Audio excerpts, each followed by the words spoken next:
Hi friends, welcome to my channel. ఈరోజు దమ్ బిర్యానీ చేసుకుందాం.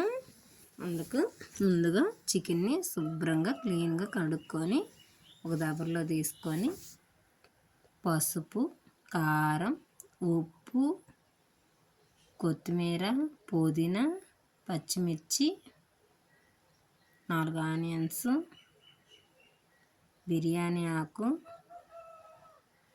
చెక్క, మొగ్గ, కొంచెం గరం మసాలా, చికెన్ మసాలా, నిమ్మకాయ,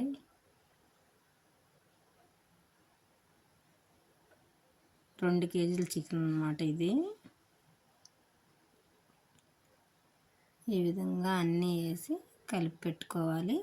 మామూలుగా డైరెక్ట్ పెట్టినా ఉడికిద్ది, కానీ మనం కొంచెం పొయ్యి మీద ఒక్క రోజుసేపు 60% ఉడికించుకుంటే ఇంకా బాగుంటుంది ముక్క అన్నమాట. అందుకని ఈ విధంగా కలిపి పెట్టుకున్నాక 1 గంట 2 గంటలు నాననిచ్చి అప్పుడు గ్యాస్ మీద పెట్టి ఉడికిచ్చాను.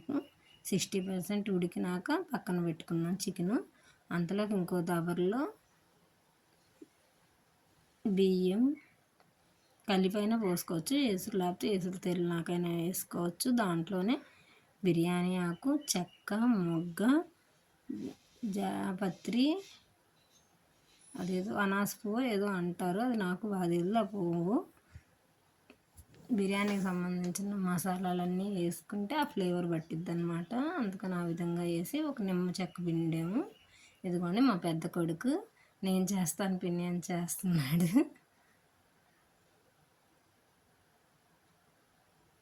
ఇక ఆ విధంగా ఉడికిన తర్వాత ఇంకో దబర తీసుకొని కొంచెం ముందు నెయ్యి వేసాము. ఆల్రెడీ ఇందాక చికెన్లో కూడా కొంచెం నెయ్యి వేసాం అన్నమాట. దీంట్లో నెయ్యి వేసిన తర్వాత కొంచెం నూనె వేసుకొని ముందుగా ఉడికిచ్చిన ఈ చికెన్ మొత్తాన్ని కింద వేసుకొని బాగా సమపాలల్లో సర్దుకోవాలి.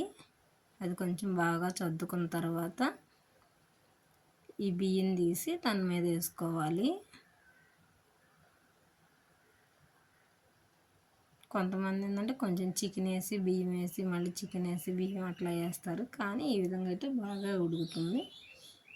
ముందుగా ఉడికించుకున్న అంటే పూర్తిగా ఉడకనివన్నమాట, 60% ఉడికిద్ది. అదిగోండి మా పెద్ద కొడుకు చిన్న కొడుకు ఇద్దరు కలిపి మేము చేస్తాం అని హెల్ప్ చేస్తున్నారు. ఈ విధంగా దాన్ని సంపాలల్లో పరుస్తాం.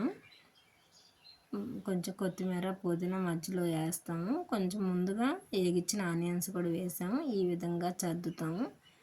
ఈ చద్ది పొయ్యి మీద పెట్టేలోపు ముందుగా ఆనియన్స్ ఎలా వేగించానో చూపిస్తాను. ఇదిగోండి కొంచెం నూనె పోసి నూనె బాగా కాగిన తర్వాత కట్ చేసుకున్న ఆనియన్స్ వేసి బాగా ఫ్రై చేస్తాను.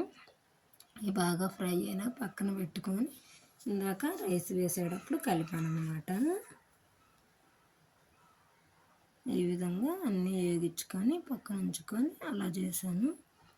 ముందుగా ఇప్పుడు అంతా అన్నం అట్లా పెట్టిన తర్వాత గ్యాస్ మీద కొంచెం సేపు 10 నిమిషాలు పెద్ద మంట పెట్టి తర్వాత సిమ్లో పెట్టుకోవాలి. అదిగోండి ఆవిరిపోకుండా అలా పెట్టి ఒక న్యూస్ పేపర్ పెట్టి పైన పత్రం పెట్టాను. బొరుగు ఏదైనా బొరుగు పెట్టుకోవచ్చు. ఇంకో 20 నిమిషాలు ఉడికిస్తే సిమ్లో సరిపోయిద్ది. ఇదిగోండి ఈ విధంగా రెడీ అయిపోయింది. ఈ విధంగా పెట్టుకొని తిన్నాం. అంతే ఫ్రెండ్స్.